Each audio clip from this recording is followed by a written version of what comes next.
Assalamualaikum warahmatullahi wabarakatuh. Ketika Allah memberiku negeri Mesir, aku yakin bahwa Dia juga bermaksud memberiku tanah Palestina, kata Yusuf dalam pelantikannya sebagai wazir di Mesir. Dan pada akhirnya orang-orang akan lebih mengenal dengan nama julukannya Salahuddin, yang berarti keadilan agama, atau pasukan salib mengenalnya dengan panggilan Saladin, panglima perang paling dihormati sekaligus ditakuti pasukan salib. Reputasi Salahuddin Al-Ayyubi sebagai sosok yang sangat religius memudahkan para Islamis jihadis balik menaruh dukungan padanya. Provinsi-provinsi Islam yang tersebar dan tercerai-berai bersatu di bawahnya. Pada akhirnya 1181 untuk pertama kalinya dan satu-satunya dalam sejarah Islam berdiri kerajaan Muslim yang begitu besar dan bersatu dalam satu panji, di bawah panji Salahuddin Al-Ayyubi. Peperangan Hattin ini dipancing oleh Reynold of Chatillon, tangan kanan Guy sang raja Yerusalem, yang membuat Salahuddin berubah menjadi sosok yang sangat tegas. 4 tahun sebelum peperangan ini, Reynold membunuh adik perempuan Salahuddin saat gencatan senjata masih terjalin antara pasukan salib dengan pasukan muslim. Dia memperkosa dan membantai seluruh kafilah muslim yang melewati tanah Palestina, mengeksekusi dan menjarah wilayah-wilayah muslim. Ketika seorang muslim mengingatkan akan gencatan senjata yang masih berlaku, Reynold malah menghardik, "Biar Muhammad kalian yang datang dan menolong kalian." Seolah belum cukup untuk memprovokasi Salahuddin untuk memancing perang, Reynold juga memiliki rencana akan menyerang kota suci umat muslim, yakni Mekah. Rencana yang kelewatan ini justru memberi kekuatan berlipat di pihak pasukan muslim. Semua kabilah bersatu di bawah panji Salahuddin Al-Ayyubi dan menghilangkan perselisihan masing-masing. Salahuddin pun bersumpah, "Aku akan membunuh Reynold dengan tanganku sendiri." Maka terjadilah pertempuran terbesar dalam sejarah Perang Salib Jilid kedua yang begitu kejam dan menentukan.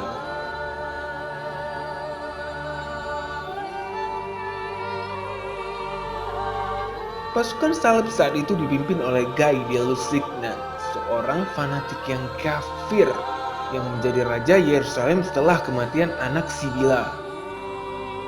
Raja Balwin V yang menggantikan pamannya Raja Balwin IV yang terkena lepra, yang telah meninggal. Guy sangat berambisi menghabisi pasukan muslim dan yakin bahwa serbuannya ke Tiberias, tempat pemukiman Salahuddin, adalah takdir Tuhan. Sekalipun kampanye jihad merupakan cara yang membuat seluruh pasukan muslim bersatu di pihak lawan, kampanye yang sama malah dijalankan dengan cara yang jauh lebih brutal, mematikan akal sehat dan seolah-olah mempercayai bahwa Tuhan akan membantu pasukan salib dengan mukjizat. Salah satu tanda-tanda itu datang ketika Guy menyetujui usulan Reynold untuk mendatangi langsung pasukan Salahuddin di Tiberias. Para kaum fanatik kafir buta ini mengabaikan penalaran militer, memburu pasukan muslim Salahuddin di tempat terbuka dan bukannya menunggu di balik tembok kastil kota Yerusalem. Bersama 20.000 pasukannya, Guy dan Reynold menyeberangi lembah-lembah Galilea dalam musim panas yang sangat terik. Terbebani dengan baju zirah mereka yang amat berat, Salahuddin walaupun seorang yang sangat religius adalah panglima militer dengan kecerdasan strategi yang luar biasa. Dia tahu bahwa akses air adalah penentu jalannya pertempuran kali ini. Salahuddin pun membendung persediaan air dan mengeringkan banyak mata air, memerintahkan pasukan pemanah grup kecil untuk mengincar tentara musuh yang terpisah dari rombongan. Para pasukan salib setengah gila karena kehausan. Pada akhirnya mereka sampai ke Laut Galilea dalam keadaan kelelahan dan baru menyadari bahwa satu-satunya sumber air adalah tempat di mana perkemahan pasukan Islam Salahuddin Al-Ayyubi berada. Sekalipun tanpa taktik semacam ini, Salahuddin sebenarnya tetap bisa memenangi pertempuran. Pasukan muslim 10.000 lebih banyak, tapi Salahuddin tahu di belakang Guy dan Reynold ada kota Yerusalem yang mesti direbut. Dan rencana Salahuddin akan sia-sia jika kemenangan di Bukit Hattin tidak berlanjut ke kemenangan berikutnya. Dalam kondisi lelah dan dehidrasi yang luar biasa, pasukan salib beristirahat di Bukit Hatin. Sorak-sorai pasukan Salahuddin sudah terdengar dari kejauhan, menunjukkan betapa siap pasukan Salahuddin menyambut kemenangan yang bertepatan bulan Ramadan.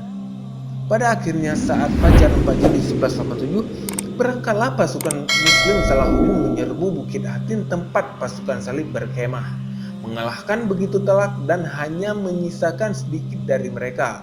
Beberapa raja dan kesatria memang ada yang lolos dari kepungan pasukan Salahuddin.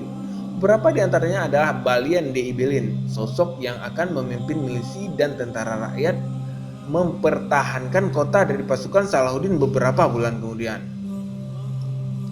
Setelah pertempuran usai, Salahuddin membawa dua tawanan yang paling berharga ke dalam tendanya, Raja Guy dan Renaud, sang pembunuh.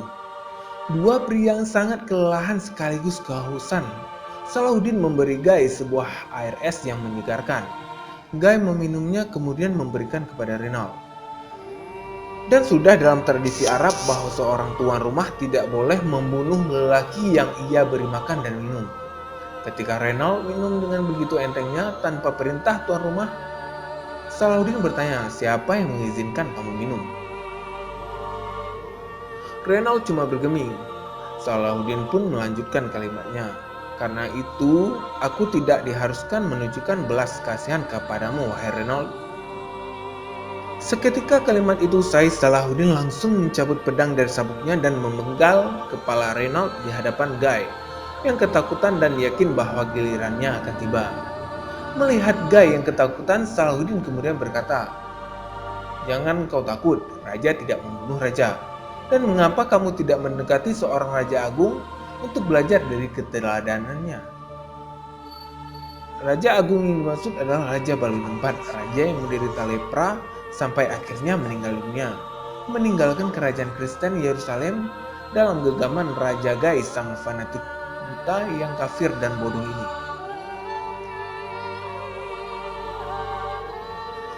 Setelah menguras tenaga energi di Hatin, akhirnya kaum muslimin tiba di Al-Quds, Yerusalem, dengan jumlah pasukan yang besar. Tentara Allah ini mengepung kota suci ini. Perang pun berkecamuk, pasukan salib sekuat tenaga mempertahankan diri. Beberapa pemimpin muslim pun menemui syahid mereka insya Allah dalam peperangan ini. Melihat keadaan ini, kaum muslimin semakin bertambah semangat untuk segera menaklukkan pasukan salib. Pasukan salib mulai terpojok, mereka tercerai-berai dan mengajak berunding untuk menyerah. Namun Salahuddin menjawab, "Aku tidak akan menyisakan seorang pun dari kaum Nasrani sebagaimana mereka dahulu tidak menyisakan seorang pun dari umat Islam ketika menaklukkan Yerusalem." Namun pimpinan pasukan salib, Balian bin Bazran, mengancam, "Jika kaum muslimin tidak mau menjamin keamanan kami, maka kami akan bunuh semua tahanan dari kalangan umat Islam yang jumlahnya hampir 4.000 orang. Kami juga akan membunuh anak-anak dan istri-istri kami, menghancurkan bangunan-bangunan, membakar harta benda, menghancurkan kubah sakrah, membakar apapun yang bisa kami bakar, dan setelah itu kami akan hadapi kalian sampai darah penghabisan. Satu dari orang kami akan membunuh satu dari orang kalian. Kebaikan apalagi yang bisa engkau harapkan?" Inilah ancaman yang diberikan pasukan salib kepada Salahuddin dan pasukannya.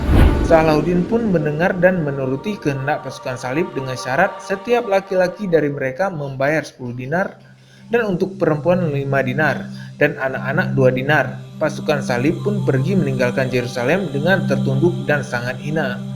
Kaum muslimin pun berhasil membebaskan kota suci ini untuk kedua kalinya. Sultan Salahuddin memasuki Yerusalem pada hari Jumat 27 Rajab 583 Hijriah, 2 Oktober 1187. Kota tersebut kembali ke pangkuan umat Islam setelah 88 tahun dikuasai oleh orang-orang Nasrani. Kemudian ia mengeluarkan salib-salib yang terdapat di Masjid Al-Aqsa, membersihkannya dari segala najis dan kotoran, dan mengembalikan kehormatan masjid tersebut.